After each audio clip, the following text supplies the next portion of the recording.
सुंदरी एक बार फिर गुलाम की तलाश में अस्पताल पहुंचती है। उसके दिल में सिर्फ एक ही ख्वाहिश होती है, उस इंसान का शुक्रिया अदा करना जिसने बिना किसी स्वार्थ के उसके पिता की जान बचाई थी। लेकिन उसे क्या मालूम था कि यह मुलाकात सिर्फ धन्यवाद तक सीमित नहीं रहेगी, बल्कि उसकी पूरी जिंदगी की दिशा बदल देगी। जैसे ही सुंदरी गुलाम के सामने खड़ी होती है, उसकी आंखों में कृतज्ञता झलक उठती है। वह भर्राए हुए लहजे में कहती है कि उस दिन अगर आप ना होते तो शायद आज उसके अब्बू जिंदा ना होते। गुलाम बड़े सुकून और सादगी से जवाब देता है कि उसने कोई एहसान नहीं किया, यह तो उसका फर्ज था। वह किसी के साथ भी ऐसा ही करता। गुलाम की झुकी नजरें, उसका सादा अंदाज और बेनियाज बातें सुंदरी के दिल में उतरने लगती है। वह उसे गौर से देखने लगती है। थोड़ी झिझक और हिम्मत जुटाकर सुंदरी पूछ बैठती है कि अगर आपको बुरा न लगे तो क्या हम दोस्त बन सकते हैं? गुलाम एक पल के लिए हैरान होता है, फिर हल्की मुस्कान के साथ हामी भर देता है। उसी पल से दोनों की किस्मत एक दूसरे से जुड़ने लगती है। सुंदरी अस्पताल में देखती है कि गुलाम हर मरीज और हर परेशान इंसान के साथ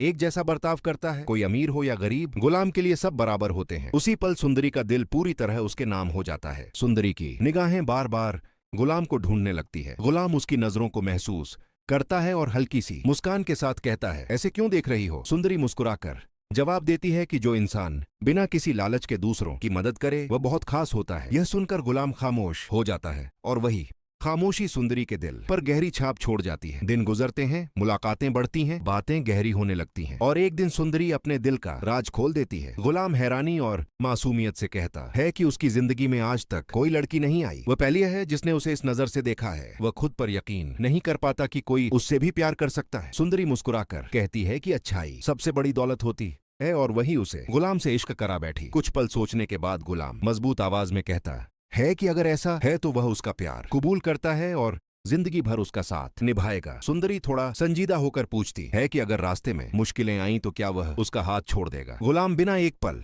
सोचे कह देता है कि वह कभी उसे छोड़कर नहीं जाएगा, बल्कि अपनी जान भी उसके नाम कर देगा। उसी वक्त सुंदरी को समय का एहसास होता है। वह घबराकर कहती है कि उसके अब्बू स्कूल से लौट रहे होंगे और उसे जल्दी घर पहुंचना है। गुलाम अपनी बाइक पर सुंदरी को बिठाकर उसके घर की ओर निकल पड़ता है, लेकिन किस्मत खामोशी से उनका पीछा कर रही होती है। रास्ते में अचानक बादशाह की नजर उन दोनों पर पड़ जाती है। वह तुरंत अपनी गाड़ी गुलाम के पीछे लगा देता है। सुंदरी पीछे मुड़कर देखती है तो उसका दिल दहशत से कांप उठता है। अगले ही पल बादशाह अपनी गाड़ी आगे लगाकर रास्ता रोक लेता है। वह गाड़ी से उतरता है। गुलाम तुरंत बाइक से उतरकर झुककर सलाम करता है। बादशाह चालाकी से पूछता है कि यह लड़की उसके साथ क्या कर रही है। गुलाम पूरे भरोसे से जवाब देता है कि यह उसकी पसंद है और वह इससे मोहब्बत करता है। यह सुनते ही बादशाह के चेहरे का रंग बदल जाता है। तभी सुंदरी कांपते हुए कहती है कि यही वह आदमी है जिसने उसका रास्ता रोका था और उसे नुकसान पहुंचाने की